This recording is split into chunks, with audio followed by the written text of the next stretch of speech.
Hello and welcome to another episode of the Radical Podcast. I'm Ryan McKenna, and we return to you with a podcast that talks about radical ideas of our day that might transform our world if they are adopted.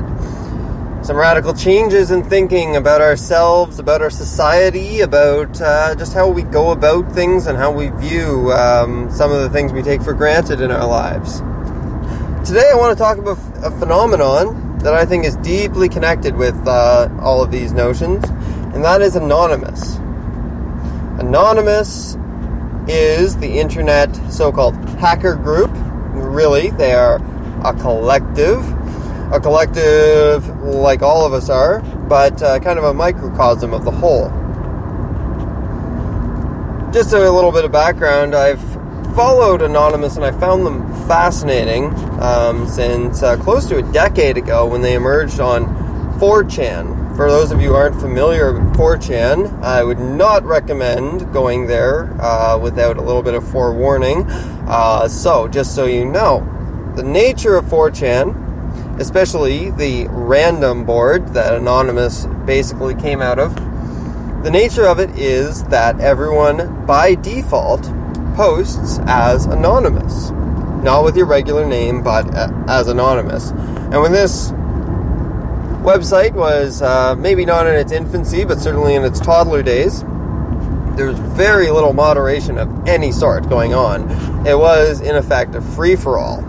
Anyone could post anything they wanted, no matter how disturbing, graphic, or horrific it might be, or you know, in contrast, just how wonderful it might be. And of course, there was a little bit of both, and there still is to this day, although it's toned down quite a bit. You don't see the more illegal and horrific stuff on that site anymore. But the point is that what 4chan created unknowingly, I think, at the time, like most things are created unknowingly, is fertile ground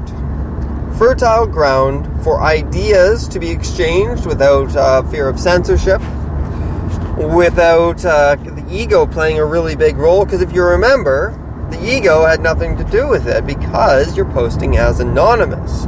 You are not posting as, using myself for example, Ryan McKenna from X and X place in Canada, so on and so forth. This is my life story. No, you're just posting as another anonymous individual, making everyone more or less equal. Certainly equal in terms of power, in terms of respect, in terms of all of that, because you have to start from scratch. You know, if what you're posting is making sense and it earns you respect, then so be it, but that still has nothing to do with your ego. It has to do with the ideas that are being expressed through you, through your connection to the internet.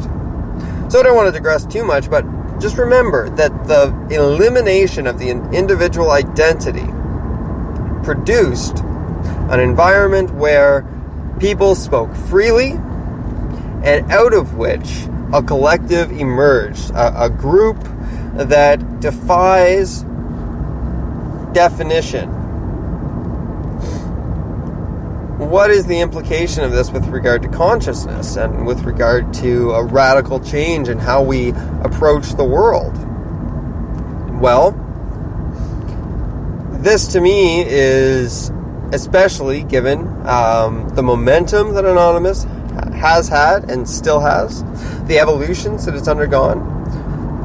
This is heralding or an omen of what is to come for humanity. Recognizing our place within the collective, that is. Recognizing that individual experience, individual sources of information are valuable and to be loved and cherished and respected. However, we should not look at that individual as producing it from a vacuum. That individual is channeling it from the whole. And we all channel information constantly. It is what we do. We do other things as well, but channeling information from one source to another while adding our own spin to it is certainly what humans do. And we can see that we've created an entire physical network surrounding the entire planet, made up of waves and physical wires and satellites and towers and antennas and everything that makes up the global communication sphere. So coming back to Anonymous, the Anonymous Collective, it is a leaderless collective fundamentally. Because there is no ego, because there are no individual identities, and many have tried to impose leadership on Anonymous, incidentally, it never, ever, ever works. There's a very good reason for that, and that is because individual egos are irrelevant within the collective. The only thing that matters within the collective is mass action and coming to agreements, compromises, concessions, but basically engaging in the discourse until a plan is proposed, agreed on, and followed through with. The collaborative nature, as opposed to a competitive nature of Anonymous, is where its success is sown from. Now you might say, well, what success? What have they really done? What they have really done, and what they continue to do, is disseminate information on a global scale to disrupt continuously the actions of those who work against the collective, meaning all of us. And Anonymous has made their trademark mission fundamentally freedom. They are freedom fighters in the truest sense of the word, with the exception that they do not engage in violence.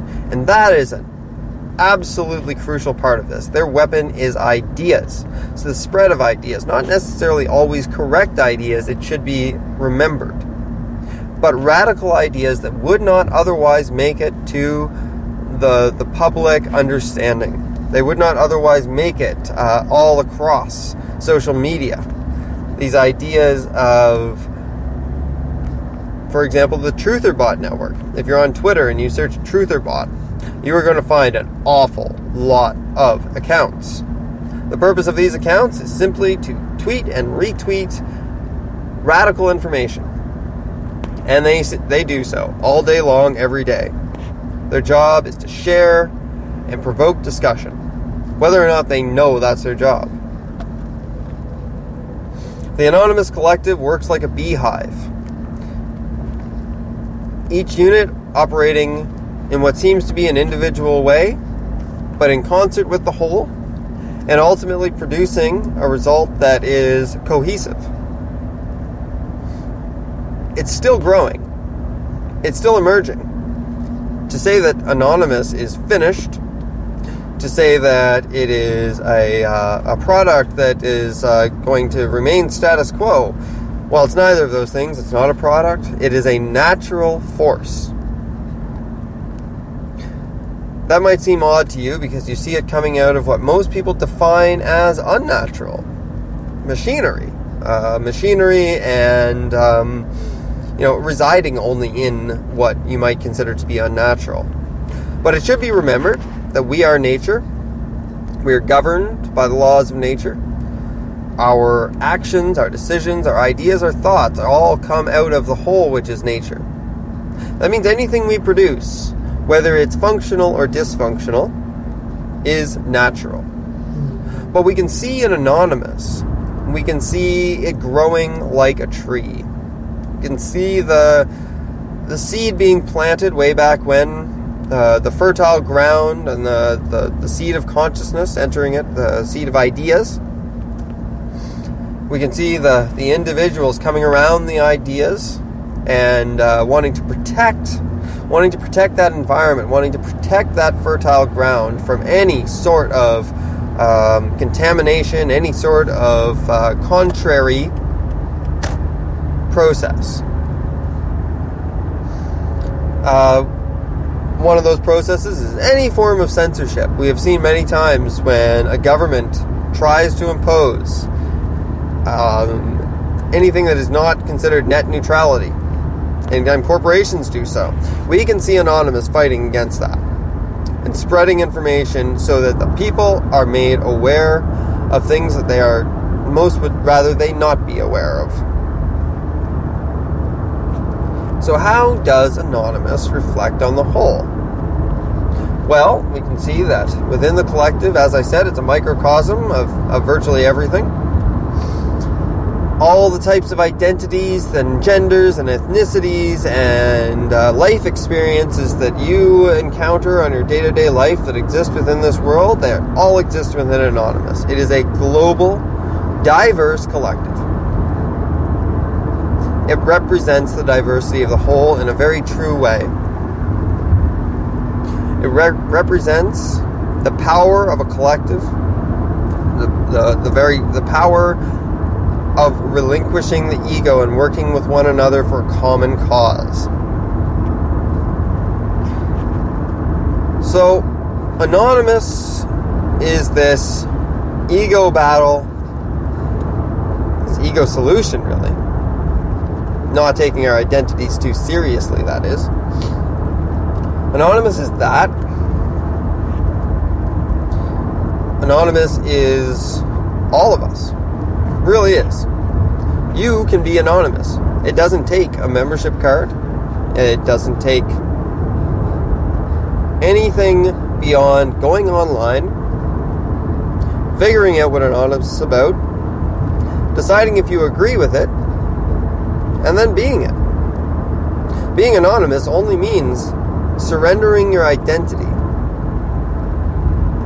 Now, one would ask, well, Ryan, why haven't you surrendered your identity? Why are you still going online and being Ryan McKenna? Well, I would say that, well, I've participated within the Anonymous Collective, Egoless. There's also value to an ego. There's a value to a face. There's value to a name. But it depends on how free you feel to speak your mind from your own identity. If you can say virtually the same thing from your own identity that you would if you were anonymous, then it makes no difference. It also makes you harder to find if you want to be easily found within social networking. You can find the collective quite easily, but finding any one member is virtually impossible. Unless they're distinguishing themselves using their real name, which is more or less contrary to the whole idea. I advocate for Anonymous, and I believe that we have a great deal to learn about how to accomplish things in new and different ways. I think that it represents it along with Bitcoin, along with torrent networking, and other decentralized methods. I think all of these are indications about how our society will run in the future. Now, we're going to step away from Anonymous because I believe I've talked a great deal about more or less what it is and what it represents and what I believe about that. I'm going to talk about the internet itself. If you take a step back, forget what you think the internet is. Forget about, that sound that you heard way back when you dialed up. Do-do-do-do-do.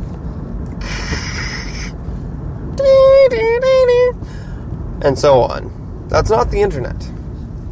All those are is just the mechanisms associated with it. But the internet is ideas and information flowing at near light speed around the planet. And in the case of fiber optics, actual light speed. That is what the internet is. It is combined with the phone lines, the cable TV networks, the satellite systems, the towers around this planet.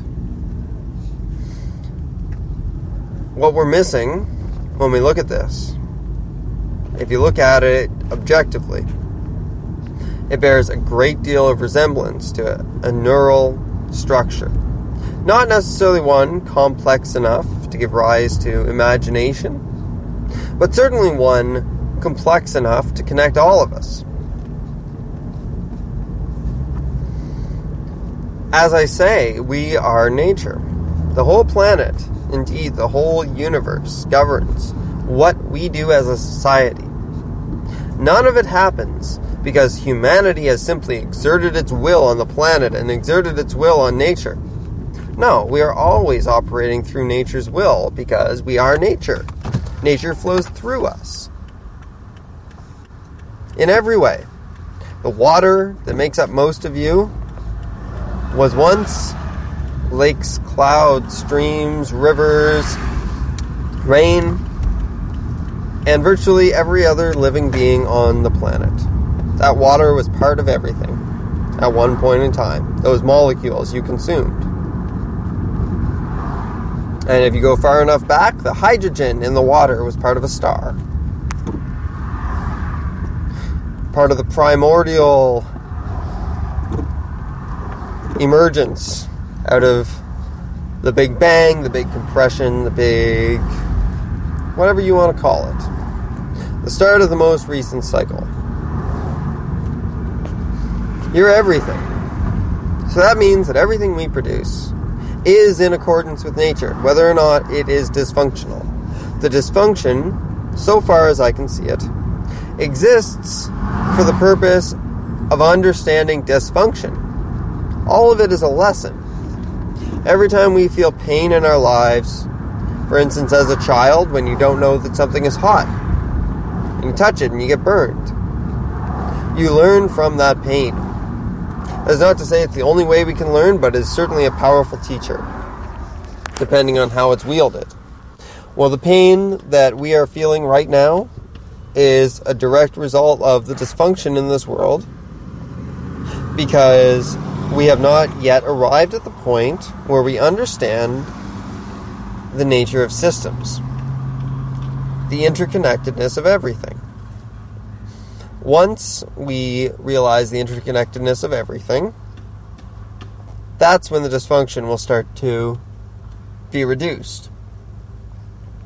In the meantime, looking at a planetary neural network produced by us, piecework, each individual making it, having no idea of the scope of their contribution to the overall whole. Much like each cell in your body that repairs or builds something has no idea of its place in your entire body. It has no idea that, because they produce this neurotransmitter, you are going to be happy. It has no idea. It just makes it. It just does it because it's compelled to by other forces within your body. In the same way we do things, we rationalize them, we say, well, to achieve this result. But it's all a part of a great picture that each one of us doesn't comprehend when we're contributing to it. Every action you make contributes to the overall picture, whether it's breathing in and out, or walking, composing music, doing scientific research. All of it contributes to the body of art and science and work that we have on this planet. Everything we do affects everything else. And everything else does affects us. So for some reason, nature has had us produce a crude physical manifestation of our collective consciousness, of the interconnection, the communication between all things that happens all the time. And through that, other things have emerged, like the Anonymous Collective, like more people becoming aware of their place within systems within the universe, more people discarding things that no longer make sense. The internet itself, this planetary consciousness that we've brought into being, is bringing about the birth of a new human species. And it will be global. It will be a global reckoning, a global understanding. As we can see, the building blocks are in place. The processes are happening. We watch them happen now. If I want to take something out of pop culture, we can look at both Bernie Sanders and Donald Trump.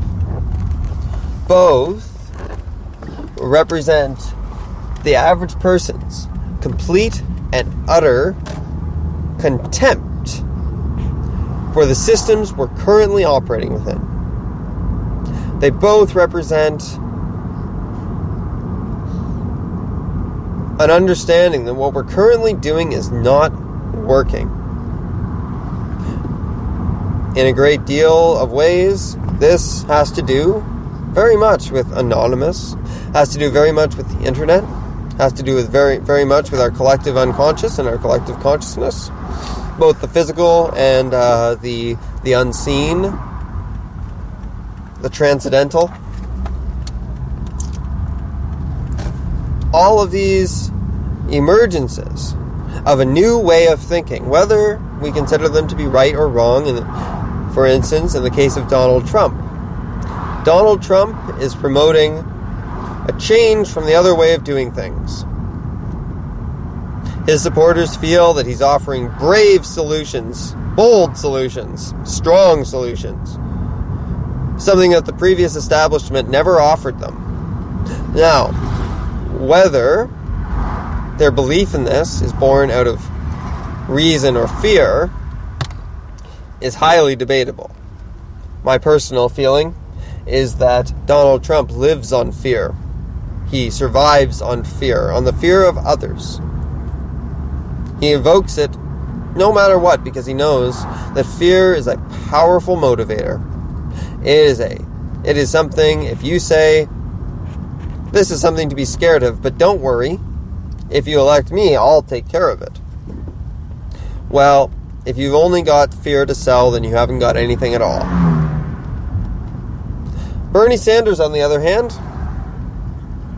he's a populist as well, but he's selling love. And it's very obvious.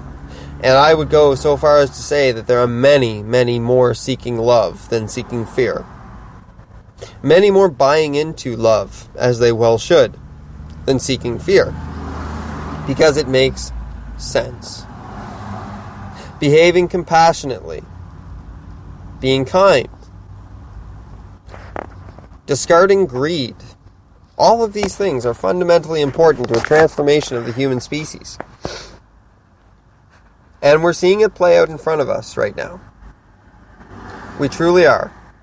We're watching our world transform. And we are seeing growing pains. Tremendous ones. We are seeing the old and the new wrestle. Anonymous is a wonderful representation of the new. That's not to say that all of the old should be discarded. But we should recognize that ideas, systems, societies, languages, everything should be reevaluated as new information gets added to the whole, to the collective. That is fundamentally what Anonymous is, incidentally, as well. Dynamic, ever-changing, because Anonymous is information at its core. It is the collective body of information and the free dissemination of said information in perpetuity. The more information gets added to the whole, the more data we have to look at the systems that we're operating within and to identify the dysfunction between them. That's what Anonymous gives us. And that's what anyone who picks up the cause of Anonymous is fighting for. And that is for the continued information source. A continued information source. One that will not be co-opted. One that will not be controlled by those who only have greed in mind. I want you to seriously consider how you see your place on the internet when you use it. How you share information. Do you share information worrying if your friends will think, oh wow, what a kook. Why would he post that? That doesn't make any sense at all. That flies in the face of everything I know. Does your ego determine what you are putting out there? Are you hiding behind it? Experiment with, if not being anonymous, behaving as though you were. If you're listening to this, then obviously you have some interest in consciousness and radical reforms to the world. And so, I know that you probably have a great deal of information and a great deal of ideas that you would like to share, that you'd like to see manifest within the world. Put them out there. And keep putting them out there. And when you see other people with great ideas, share them. Retweet them. Give them to your friends. Keep the flow going. Unimpeded. If you see something that does not make sense, explain why. Find out more. Figure out why it doesn't work in your head, why it seems to be a source of dysfunction. It is by each of us functioning within the collective, each of us acting as an auditor of information, taking what we know or what we believe are all of our experiences and skills and learning, and filtering all of the information through it that we can get our little hands on. The more of it that we share, the more that makes sense, the more that speaks to goodness and kindness and compassion, the more it will make it to minds that had not previously considered those options. It's not their fault that they hadn't previously considered those options. It's simply a result of the information that they've encountered in their subjective, linear lifetimes. If you've never encountered anyone suggesting that things are not as they seem, that the entire foundation of our reality might be an illusion, it might be a trick of the mind, then you never have any reason to question. If life continues to function the way you've been told that it should, then you have no reason to question. But it is when contrary ideas enter our consciousness and incorporate themselves into who and what we are, our body of experiences, the ego, at that point we can diverge from perhaps a path of fear or hate and go down a path of love and kindness and acceptance and compassion, which will ultimately be the salvation of the world. This is accessible to absolutely anyone, anywhere. In fact, most what we think of as lower animals are much better at it than we are. Alan Watts, I believe, was the one who said, I've myself met many great Zen masters, all of them cats. Consider that, and please give me your feedback. Tell me what you loved, what you hated, what you disagreed with. Tell me if I've helped you see things differently, or if all of this is things that you already know and I'm just rehashing the obvious. For today, we'll leave it at that. We'll be back in the next couple days for another episode, subject to be determined. Thank you for listening to the Radical Podcast. Recognize that our world needs some radical change if it's ever going to get any better.